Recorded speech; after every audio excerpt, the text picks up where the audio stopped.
Hello, everybody. We're going to get started in just a couple minutes.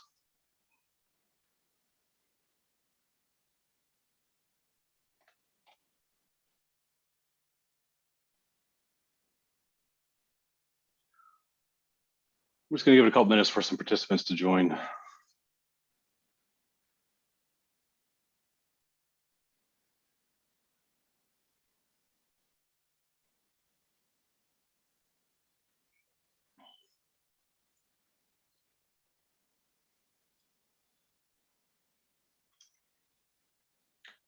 This is just a reminder that the work group today will be recorded.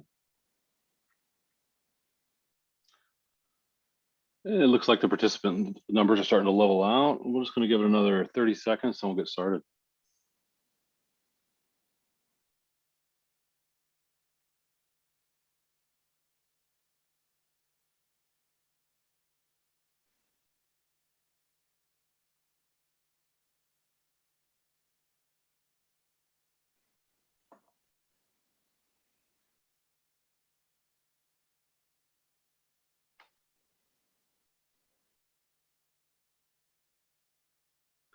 This is just a reminder that we are recording the work group meeting.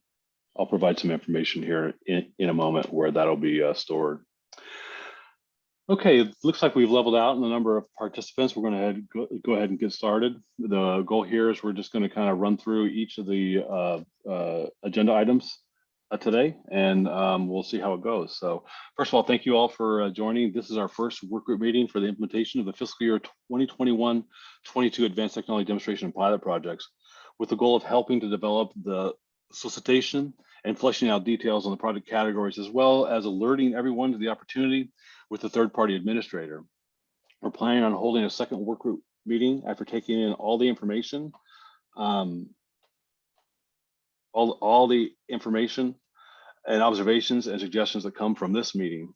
Before we get going, questions will be addressed by either raising your hand and asking it verbally or entering your question into the Q&A box. The chat feature will be used to provide information from CARB to the stakeholders only. If you raise your hand, you'll be called on when it's time to ask your question. Staff will only be able to see the name of the person who registered for this work group. So if you're going to ask a question and you got a link from a friend or colleague, that will be the name that will be called out when it's your time to ask a question. When you ask your question verbally, please state your name and affiliation. For those that are on the phone, please press number 2 to raise your hand and you'll be called on. We have the meeting divided into 4 major segments: overview and eligibility, a discussion about the third-party administrator, a discussion of the specific product categories, and then finally a round of questions and next steps.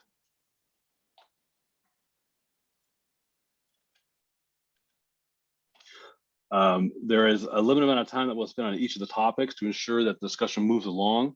We will address each of the items of the agenda and have time for questions after each agenda item.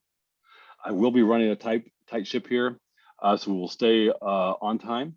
And I have 15 minutes at the end allocated for final questions. We have a diverse panel today from MSCD, TTD, which is Transportation and Toxics Division, and the California Energy Commission, or CEC. They will be providing in-depth, more depth and guidance during the discussion about proposed project categories. There are no slides or handouts for this meeting other than the agenda. This meeting is being recorded. A link to the recording will be available about 2 weeks after the meeting date on the Low Carbon Transportation Investment Meetings and Workshop webpage, a link you can find on the agenda or the original email that alerted you to this meeting. So let's go ahead and get started. I'd like to introduce myself. My name is Earl Lamberg. I'm CARD's lead staff for Advanced Technology Demonstration and Pilot Projects. We'll introduce panel members when they first speak. Today, we'll be discussing the implementation of funds for the fiscal year 2021-22 Low Carbon Transportation Funding Plan approved by CARD's board in November. The plan includes a suite of off-road focused advanced technology demonstration and pilot projects, and we are going to be soliciting for a third-party administrator to implement these projects as well. We have an allocation of $40 million that will be used to support all funded demonstration and pilot projects and the third-party administrator. This meeting is not about the fiscal year 2022-23 demonstration and pilot projects. That work group meeting is planned for, workshop is planned for March 15th, and there will be a follow-on work group meeting soon thereafter to talk about this new year's funding. As we get through each of the agenda items, we will stop for questions. We will have an option to address questions as we get through each of the agenda items as well. I will end questions on a specific topic to make sure we get through all of the agenda items. If we do not get through all the questions, I can either reply to an email on that question or be available for one-on-one meetings. I wanted to quickly touch base on eligibility, though we'll discuss this in a little bit more later. Only eligible applicants can apply for project category funding. Eligible applicants for the technical categories is a public entity or California-based nonprofit. The applicant becomes the implementer of that project, and we call that the grantee.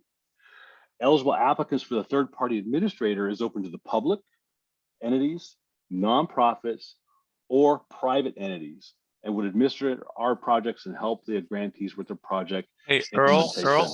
Yes.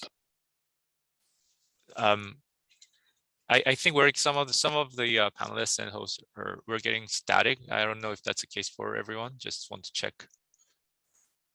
Okay, I'm not picking it up, but thank you.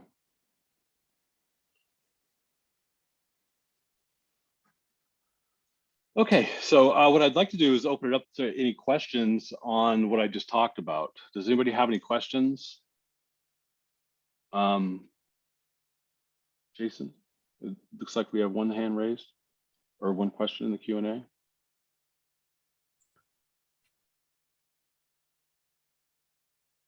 Oh, it looks like we do have a raised hand. So just a reminder to please introduce yourself by stating your name and affiliation. Nico, I have unmuted your line. You can go ahead and unmute yourself and ask your question. Good morning, Nico Bouwkamp with the California Fuel Cell Partnership. Can you hear me? Yes. Earl, you just described who is eligible to be an applicant as well as a third-party administrator. Did I understand correctly that for the third-party administrator, it could be really anyone? Because you described pretty much all categories. Yes, yes, that is true. Private entities would be eligible to act as the third-party administrator. And for applicants, you said public entities and not-for-profit nonprofits, correct? Right. So that's only for applying for funding to do the actual demonstration or pilot project. Mm-hmm. That will be limited to the way that we've traditionally done that, which is public entities and eligible nonprofits. Okay, thank you. Sure.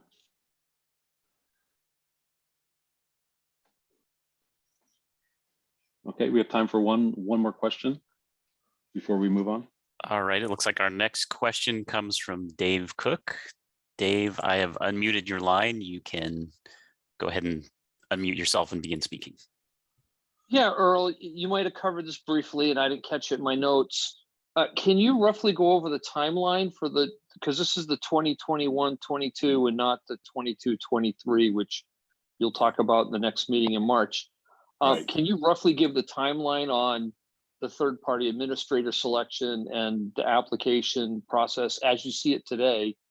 And then Sure, Dave. With the third-party administrator, are they doing the technical evaluations also, or are they just gonna be administrating it after CARB staff does the technical evaluation? Thanks. The goal is to have CARB staff do all the technical evaluation. So the third-party administrator will be just that, an administrator. All the decisions will be made by CARB.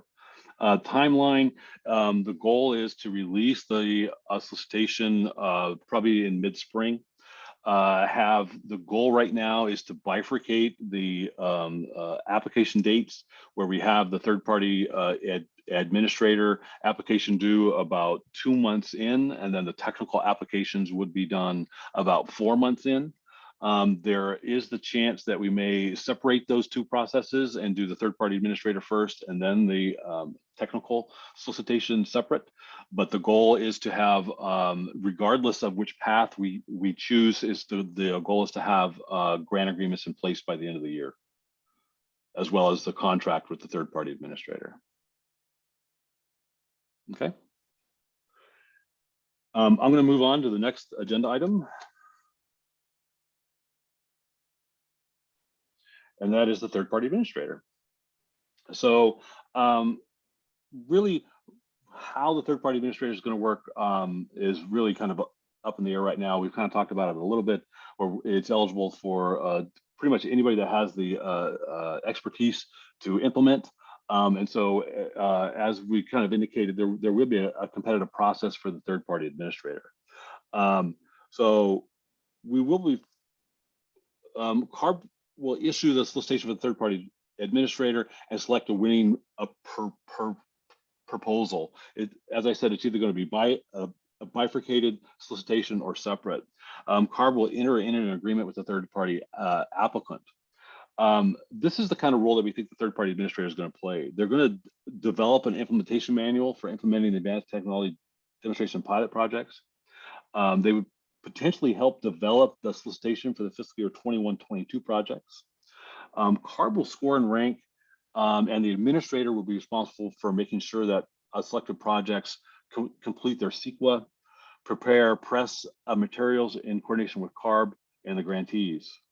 The third-party administrator will develop project agreements, administer each of the project agreements that result from the fiscal year 21-22 batch of advanced technology demonstration pilot projects, a set of any meetings needed by CARB with each of the project teams, manage monthly project update meetings, help with community engagement, help coordinate workforce training concepts, provide program-wide consistent data collection and reporting consolidation, develop ADA compliant reporting templates, and other activities as needed.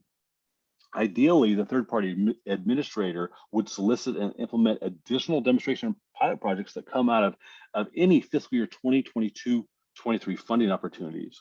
There's a very good chance that we could see additional dollars for fiscal year 22-23 that would run through the third-party administrator, as well as fiscal year 23-24 funds. The third-party administrator has the opportunity to oversee all the projects, be in the data stream, and help develop solicitations going forward. Right now, the thinking is that the third-party administrator contract would ideally be a 3-year agreement. There would be some amount of funding used to pay the administrator. We'd love to get some insight on what that amount would be from the work group here and how much is needed. Currently, for CARB funding, demonstration and pilot projects, we cap the administrative cost at 5%, but that is for the grantee to administer the project. But the administrator, the third-party administrator, would need to have more than that amount of funding, is what we would assume, maybe pushing 10%. And so right now, I'm available for questions for the third-party administrator. So if you have a question on what I've just talked about, or you want to provide input, please raise your hand now and we can address those questions. I'll just give a minute here. No questions on third-party administrator? Our first question comes from Nico Bokamp. Nico, I have opened your line. You can unmute yourself and begin speaking. Nico Bokamp with California Fuel Cell Partnership. Earl, the third-party administrator, will that entity be required to follow a similar procedures as ARB typically does with regards to public input or applicant input on what the direction should be for a specific for the funds that are administered?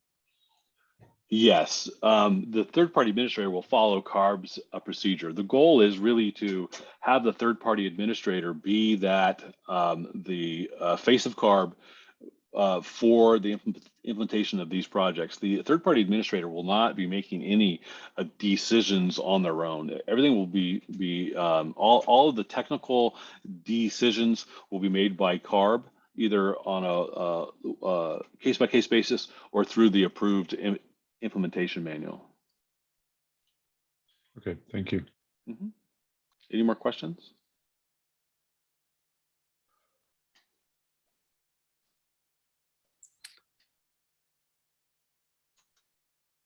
There's one more question, it seems. Yes, our next caller is Patricia Kwan. Patricia, I've opened your line. You can unmute and begin speaking. Thank you. Earl, I was just curious, do you foresee that an air district could potentially apply to be a third-party administrator? And do you see that I guess that kind of skill set as being useful to CARB or kind of complementing CARB's role? Of course, you know, a larger air district that implements their own program would probably score better than one of the smaller air districts that don't. Someone like your air district, Patricia, South Coast, has been doing these types of projects for many years, so the skill sets already exist within your agency. So definitely, we would look favorably on an application from a air district to be the third-party administrator. Thank you. Sure.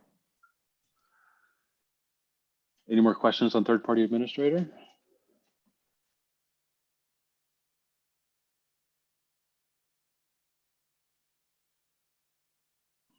Okay. With that, with no more questions, we can move on to the next category. So we're going to talk about the approved project categories here. Just a little bit of background. Like we've kind of mentioned with the third-party administrator, the project categories would follow our regular demonstration and pilot project process. Eligible applicants would be public entities and eligible nonprofits. There will be some match requirement. Typically, that is a one-to-one match, but this is a policy call and can be adjusted based on your input here. So we'd really like to hear what you think about our one-to-one match standard, and if that should change. So I'd like to now switch it or talk about a specific project, which is the Municipal Green Zones project. So the overall goal here is to break down barriers to adoption of zero-emission equipment in vehicles at the municipal level. This will be a pilot project that could include a large-scale zero-emission small off-road engine deployments or SOAR deployments, zero-emission lawn and garden deployments at cities, groups of cities, or school districts, construction equipment for road construction and repair. Some of the concepts we want to explore in the Green Zone project would be how to coordinate among many city departments to foster zero-emission, SOAR, off-road equipment adoption, and charging infrastructure. What systems need to be in place in a municipality to foster this type of adoption? We would like to see a city or group of cities or municipalities or even a part of a city implement a green zone with support from the city council, the city departments that outline a clear and coherent plan for broad-based zero-emission adoption. Now, I'd like to open it up for questions on green zones. Does anybody have any questions on the green zones concept?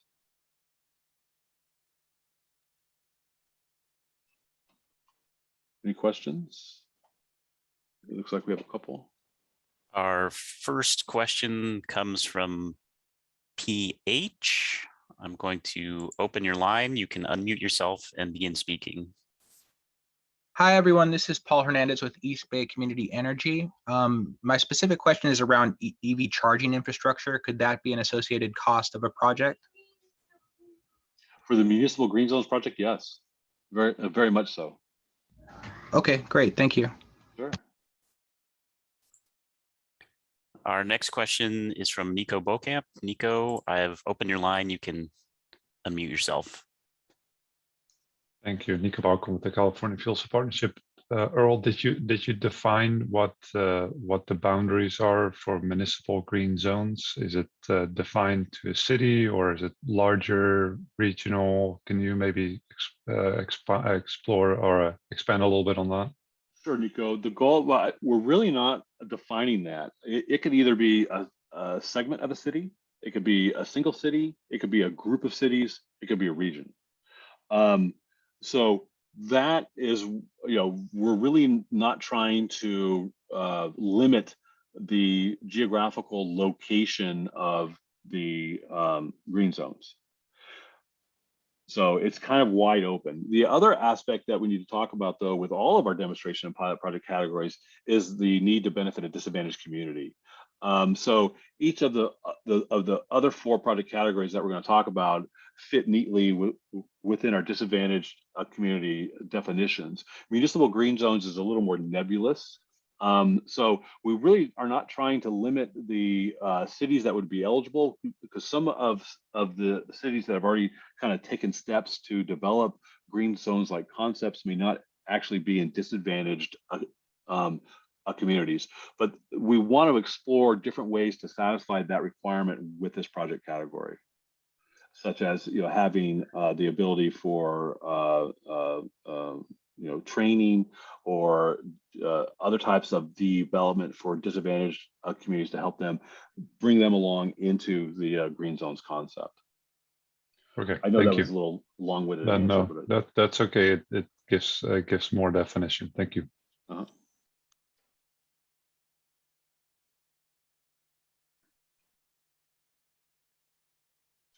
Any more questions on green zones? Okay, we're making good time.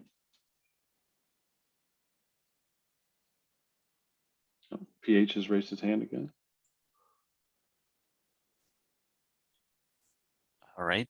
I have opened your line and you can begin speaking. Awesome. Thanks again for the floor. This is Paul Hernandez with East Bay Community Energy. So in terms of allocation of the $40 million, is there a set aside expectation for each program? And if so, is there a ballpark of how much this particular program is going to get? That's a great question. Right now, the goal is, we have this $40 million. So some set of this is going to go to administration for both the grantees implementing the specific projects and the third-party administrator.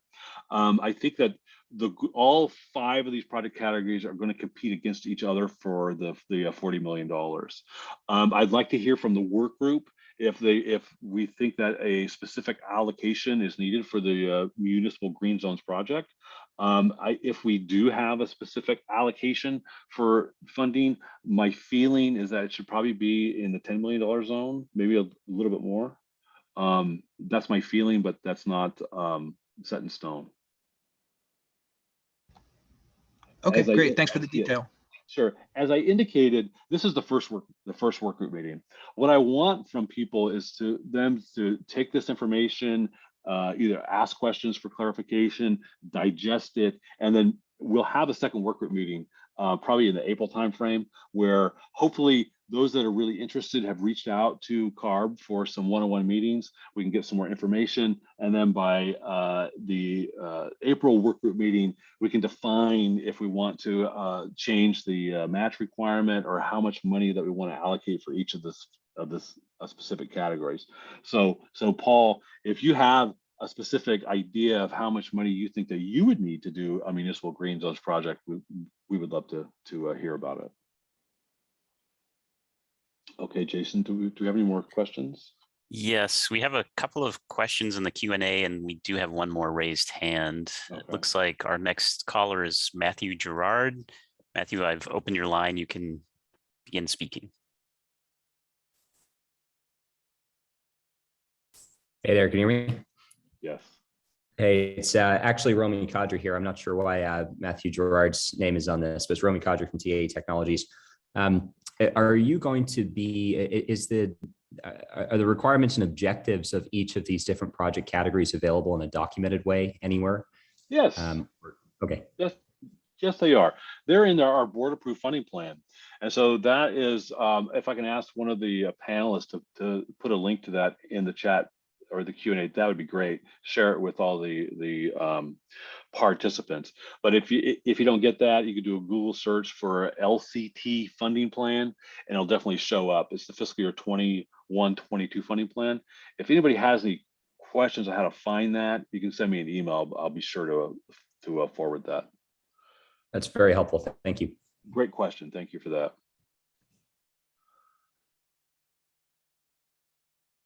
Anybody else? Okay, if there's no more questions on green zones, I'm going to go ahead and move to the next category.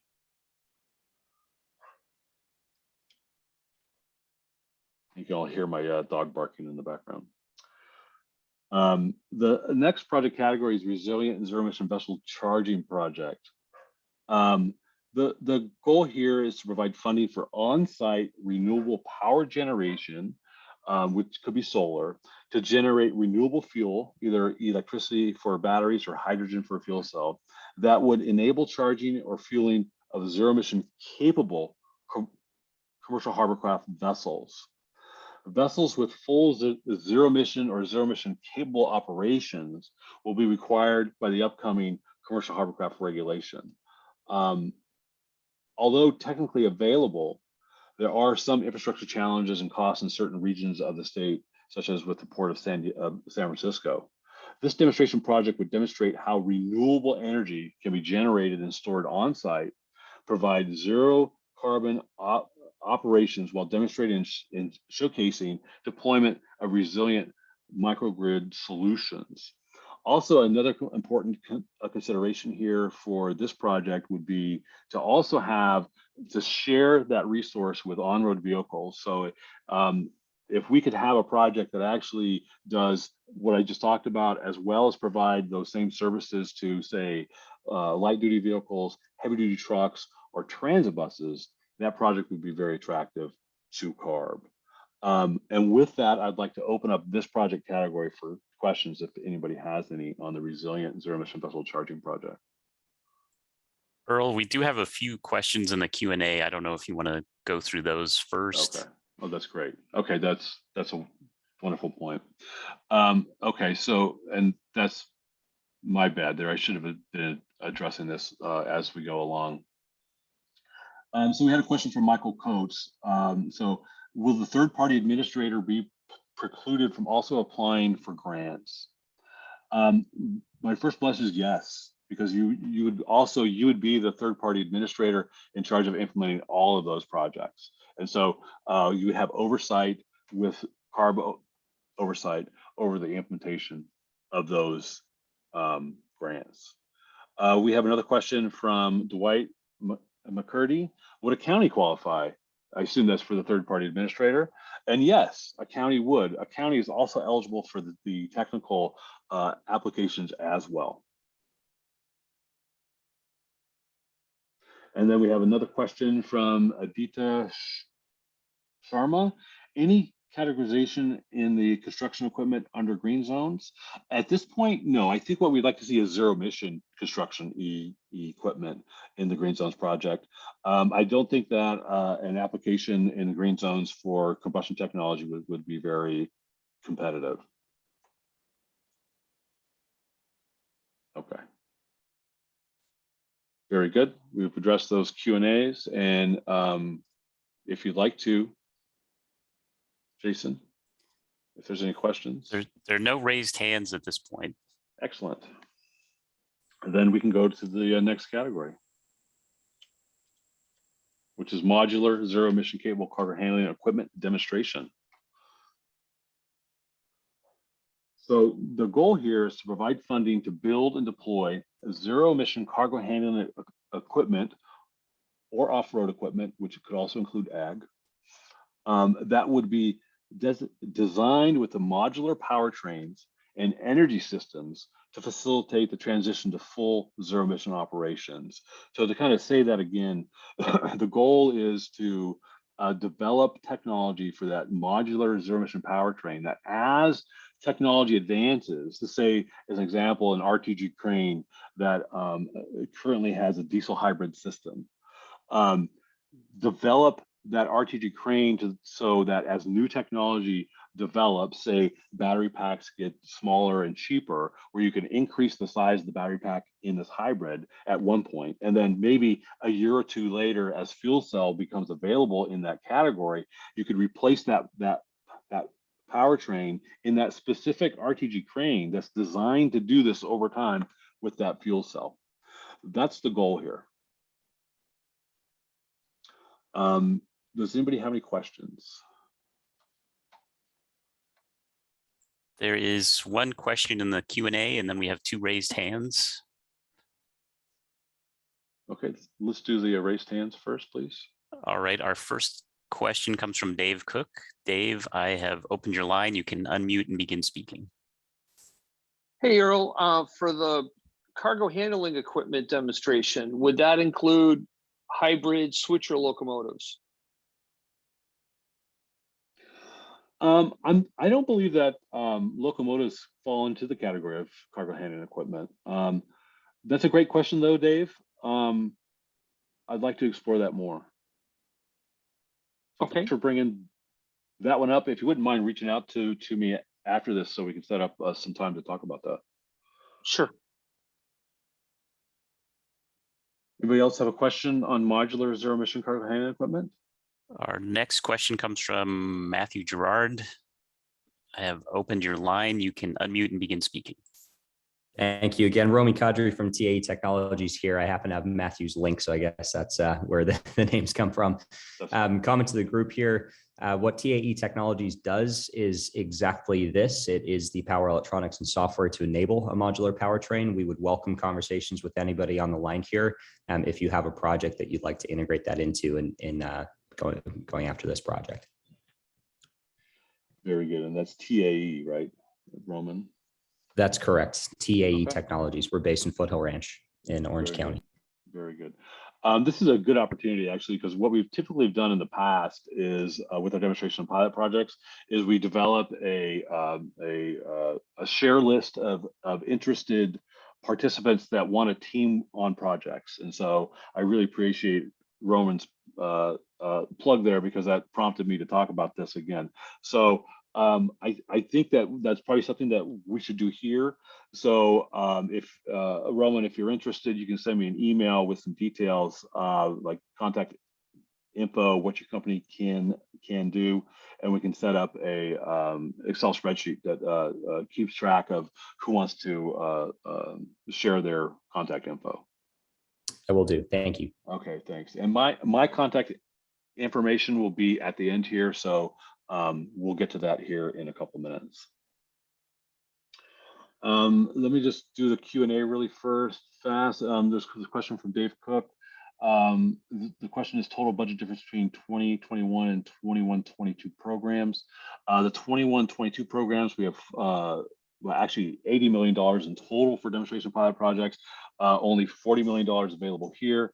2021, we didn't get any funding for demonstration and pilot projects. So that's the difference between the two fund sources. Next question from Richard Parento. Several categories provide for fuel cell Zermatian equipment. Is funding available for proposals to install methane pyrolysis unit to generate hydrogen on site? There is no limit right now on how hydrogen would be generated for use in any of our project categories. And I know we're only talking about maybe this question was pertained to the resilient and Zermatian vessel charging project. All of the project categories that we talked about are amenable to fuel cell technologies, and so there really is no limit here. What we would do is when we receive the application, we would score that based on the potential for greenhouse gas emission reductions. And so if there is an approved pathway for your process, then that can be used for that for the calculation purposes and for scoring.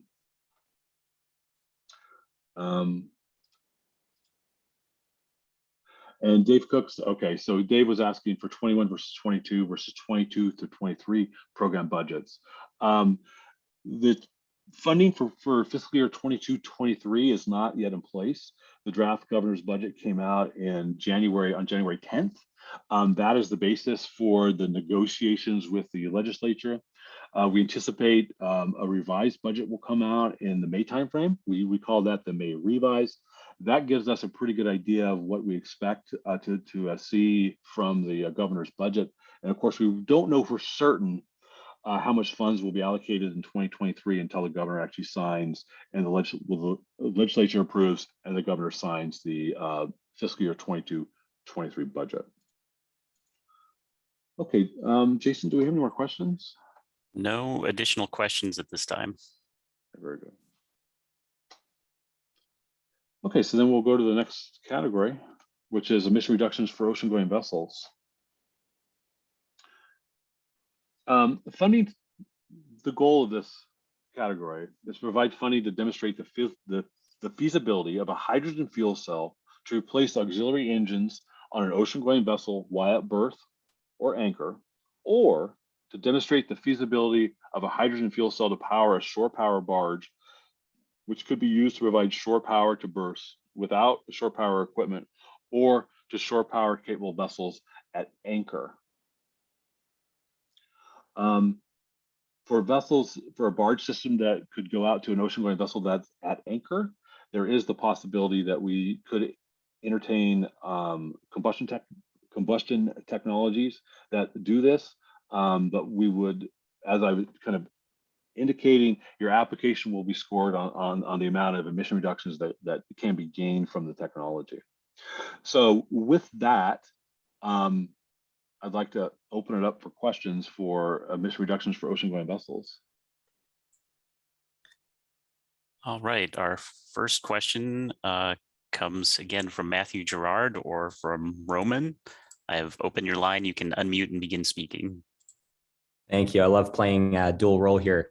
So for the barge application of this, do you have any information on a typical power profile or a typical duty cycle or use case for that barge, and what that looks like in terms of duration and power output over that use case?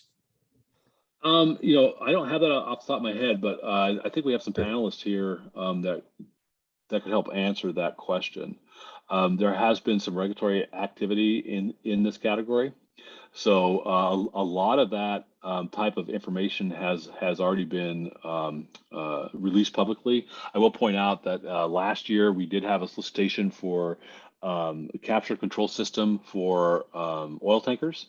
That application or that solicitation did include a quantitative methodology that did do a deep dive into calculating the emission reductions needed, or how to calculate emission reductions from that type of technology. Did Jonathan Foster, was he ever able to join us? Yes, I am here. I did have some technical issues joining, but got on with my personal computer and I'm here now. Great, Jonathan, thanks. So I'll add that for some default values for like vessel emissions that would be controlled by these barges. When we did our rulemaking, we published an update to our emissions inventory that has some good default values you can use to estimate like ship loads. But the barge systems themselves, we don't have like a design criteria for the barges. Those are kind of proprietary, I think, to each of the manufacturers of them. No problem. And in terms of the scope of this project, in terms of what you're looking to prove in this particular project, are there specific technical issues you're aware of with existing fuel cell solutions beyond just the integration challenges with the barge systems and the auxiliary power systems on the ships themselves? I mean, we haven't seen, the integration, I think, is a big component of it. We haven't seen really much technology alongside vessels at anchor doing anything. So I think integration is a big hurdle. But I mean, and I mean, we haven't seen any demonstrations in California of a fuel cell on a barge. We know there was a demonstration project in Hawaii for that, but I mean, I think integration is key for this project's success. How would it actually all come together and work? Got it. Thank you. Okay, there is one Q&A from Richard Parento. Sorry if I'm mispronouncing your last name, Richard. Is an ammonia combustion engine for the power barge eligible for this project with no greenhouse gas emissions, however, some NOx emissions? Richard, technically, yes, it would be. however, you would be, your application would be scored in part based on the amount of emission reductions that you can gain. So having criteria pollutant emission reductions would put you at a disadvantage to other projects that did not have criteria pollutant emissions. I will point out that demonstration projects, like the one that we're talking about now, could be demonstration projects. There is a difference between a demonstration project and a pilot project. A demonstration project generally is a technology that's not commercially available, while a pilot project has a technology that is commercially available. And so demonstration projects are allowed under this category. And so if there is an engine that doesn't have a CARB certification, technically that could be eligible. Okay, do we have any more questions? We have one more raised hand. Nico Bokamp, I have opened your line. You can unmute and begin speaking. Can you hear me? Yes. Okay, Nico Bokamp, California Sales Partnership. I think you said at birth, so that means that they're not like out and about in rough waters per se. The other question is, does this require say, partner harbor elsewhere in the world where this vessel could connect to as well, or this is just solely focused on California specifically? And I assume this is kind of similar to shore power, but then power provided by a fuel cell system. Well, Nico, I'm sorry if I wasn't clear, but this category applies to both at anchor and at berth, and so it would go both ways. Now, I would leave it to Jonathan Foster to provide details on interoperability between different ports. I imagine that would be attractive to CARB. It's my understanding that most of the vessels that are servicing the major ports in California already are coming equipped with the ability to go to shore power. So that would imply to me that there's some standardization over the a connection. But Jonathan, if you'd like to provide some more detail. Yeah. So I'll provide that our shore power projects, they've all followed the IEEE standards. That's not a requirement from CARB because that's not really our role to provide that design and engineering requirements of it. But I'll tell you that there are international standards for the ship to shore connection that all these ships follow. The IEEE 80005-1 is the standard for the ocean going vessels. And that would be what I would expect any type of barge to probably follow as well if they're going to have any chance of getting a ship with the same type of equipment. So all the ships coming here do follow that standard. Okay, I was hoping that would be the case, but I'm following up on the at berth and at anchor. There may be a major difference in what the equipment looks like or what the cost involved is for an at berth versus an at anchor, because that obviously, considering the Bay Area, for example, from my understanding is that they're moving towards having at anchor being outside of the bay and on the ocean instead of in the bay. So there is a major context or environmental difference with regards to exposure of the equipment. That's very true, Nico. This is just my feeling, but one of the main reasons I think to pulling vessels from anchoring in the Bay Area is because of these emissions from the ocean-going vessels. And so having an option to go to zero emission while the vessel could potentially be at anchor within the Bay Area may be an incentive, an additional incentive for these vessels to want to participate in the project. Good point. Thank you. Do we have any more hands raised? There are no more raised hands at this time. And no more Q&A, so that's great. We're making great time today. We'll go on to the final project category, which is zero emission intrastate line haul locomotives. The goal here is to demonstrate a zero emission locomotive that can operate in intrastate line haul operations, such as a port or rail route, without requiring additional diesel locomotives in the consist. That's the project category. And remember, as I indicated before, all of these project categories that I've talked about have a requirement to benefit disadvantaged communities. And so we need to keep that in mind when we're thinking about projects. Does anybody have any questions on the zero emission intrastate line haul locomotive concept? There is one question in the Q&A box. Okay, I see that from John Thornton.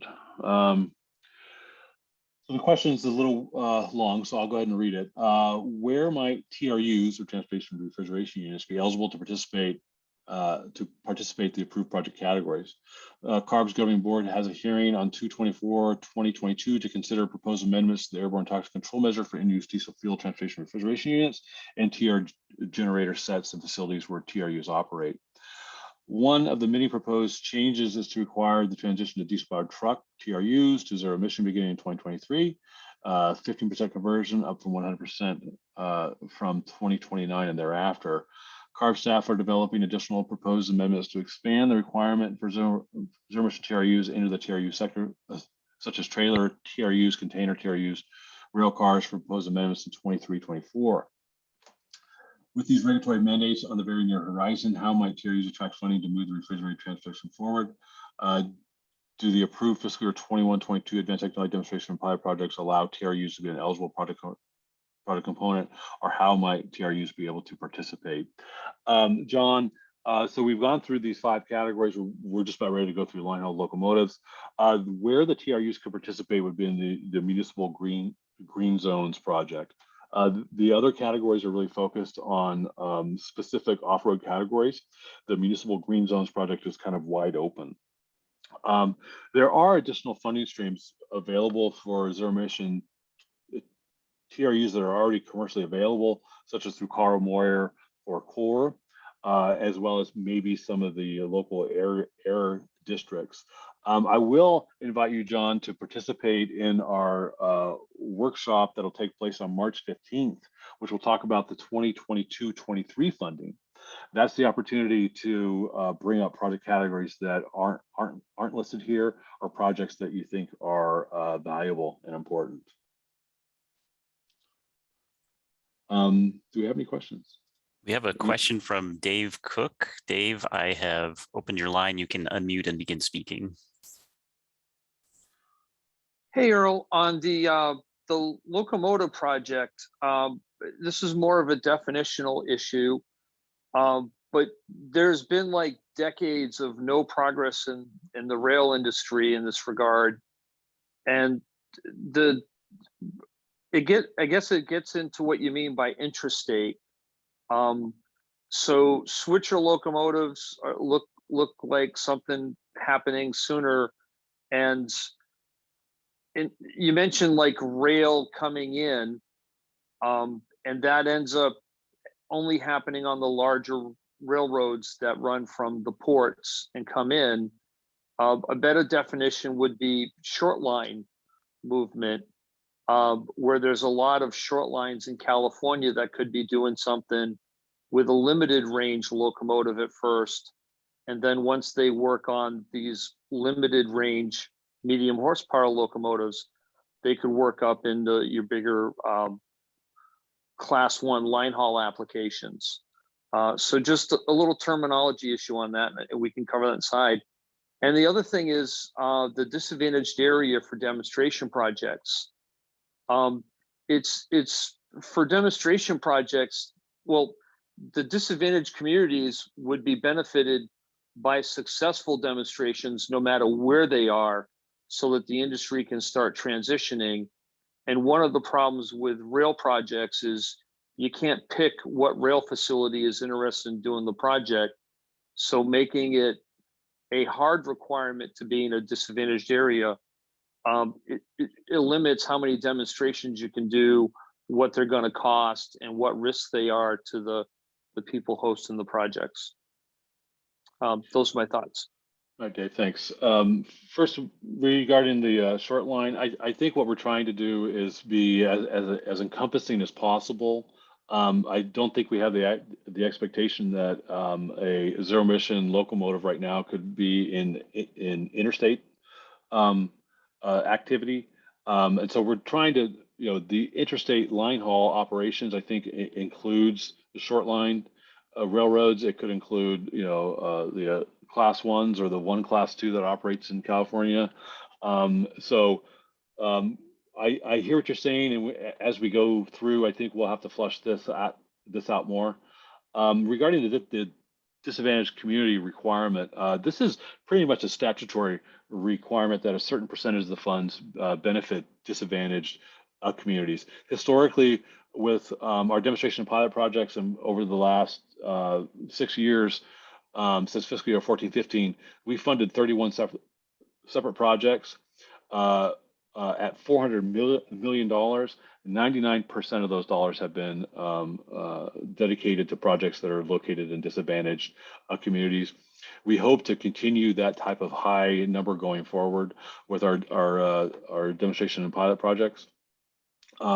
This is one of the ways that we ensure that the technology or the money that we're spending on the demonstration projects is actually benefiting those that are in the most need. Even though I hear what you're saying about really the goal of the demonstration project is to validate the technology and get it out in larger numbers, but especially with projects that deal with locomotives, excuse me, the emission reductions from the demonstration actually help too. And so that's why we've kept this requirement in there. But I hear you, and I will take that comment back to my management so we can have a discussion about it.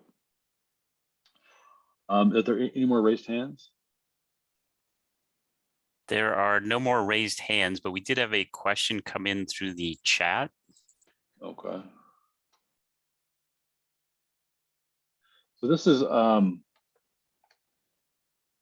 we said we weren't going to take questions in the chat. I do see here it's a good question. And so it is from Colby Morrow.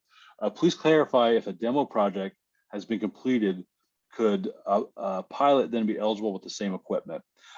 Yes, technically yes. The way that our demonstration projects work is at the end of the project, the technology that was demonstrated, CARB has no further emission reduction requirement. At the end of a demonstration project, typically the equipment is returned to the manufacturer.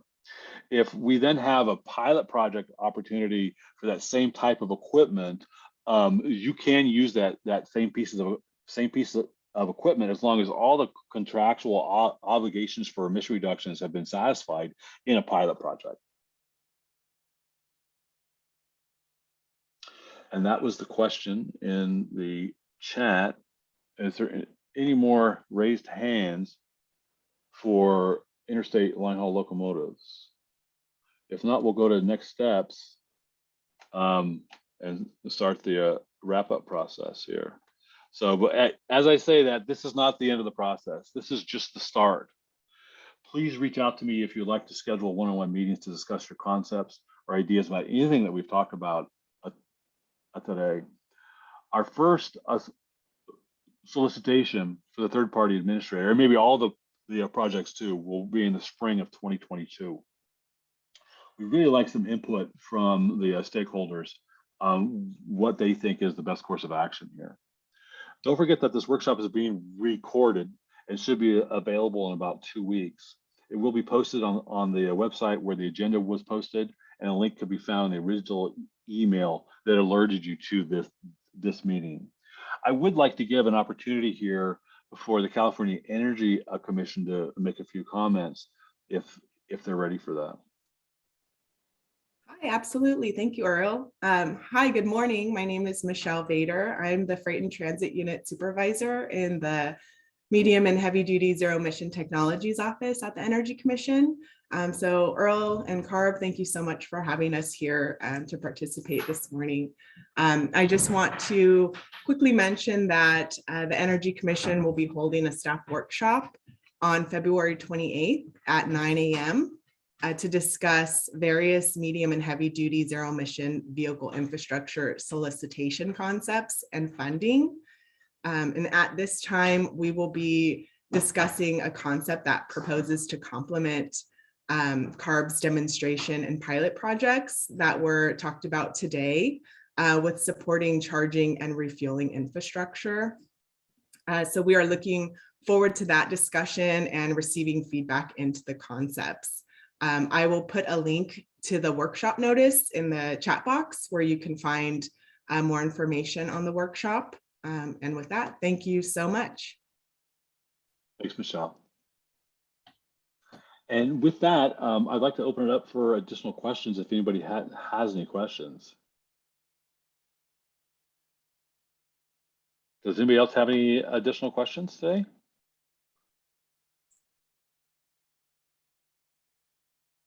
Seeing none.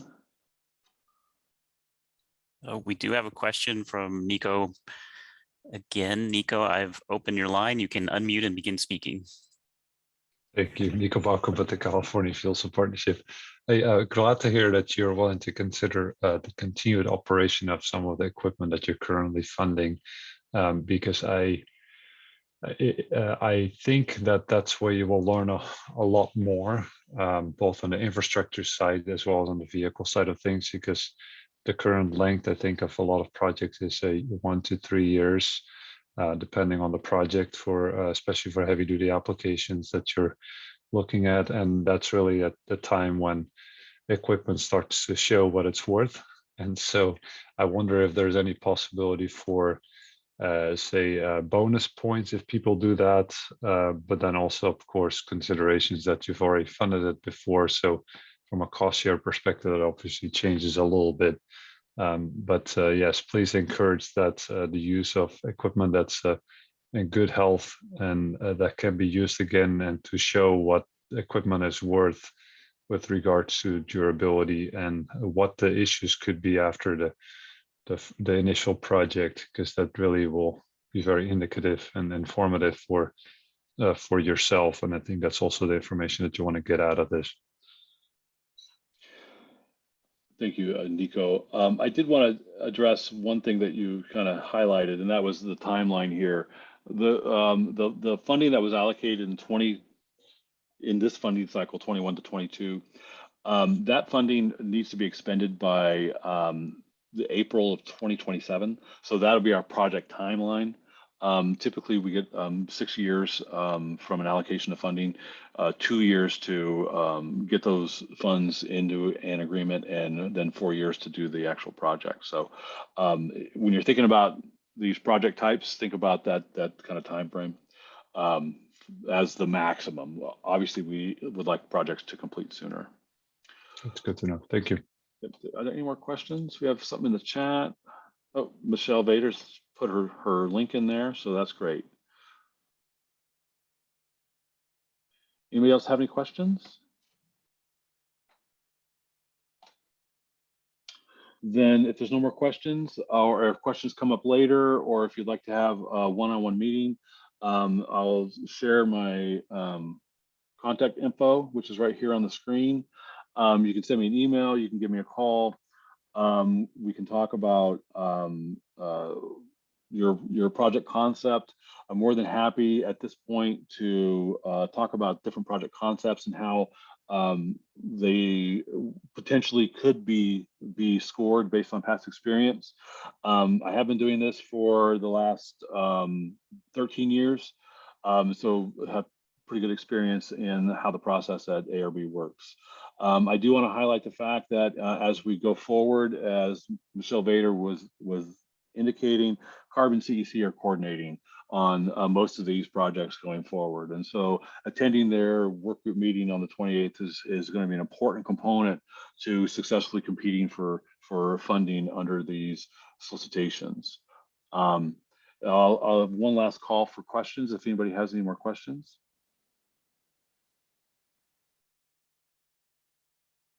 Okay. Seeing no questions or no questions in the Q&A, I think we can consider this meeting concluded. Like I said, we did record this meeting, so it'll be available for you here in about 2 weeks. If you can't find that, let me know. If you can't find the low carbon transportation funding plan, please let me know. I'll be happy to share that with you. Again,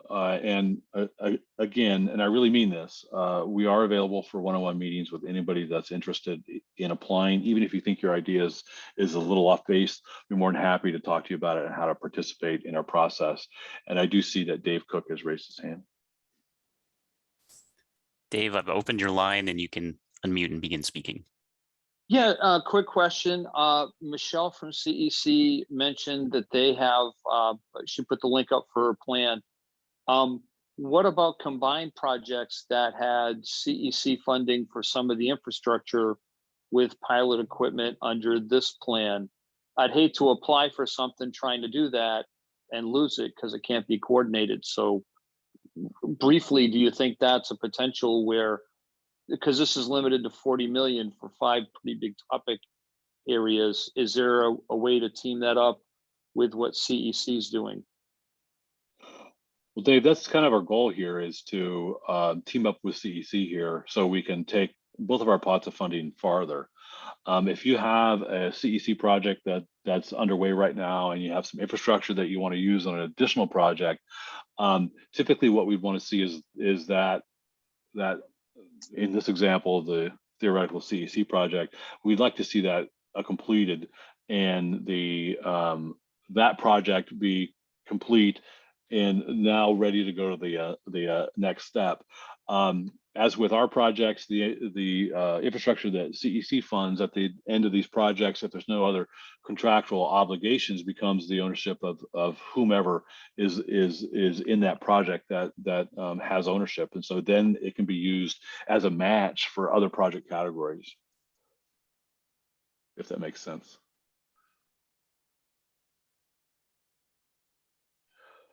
Michelle, do you have anything else you want to add to that? No, just we look forward to your comments and your participation at our workshop too. So please bring these suggestions with you at that time. Okay. Sounds great. Thanks, Michelle. And if there's no more questions, we can consider this meeting over. I appreciate everybody's attention and the good questions.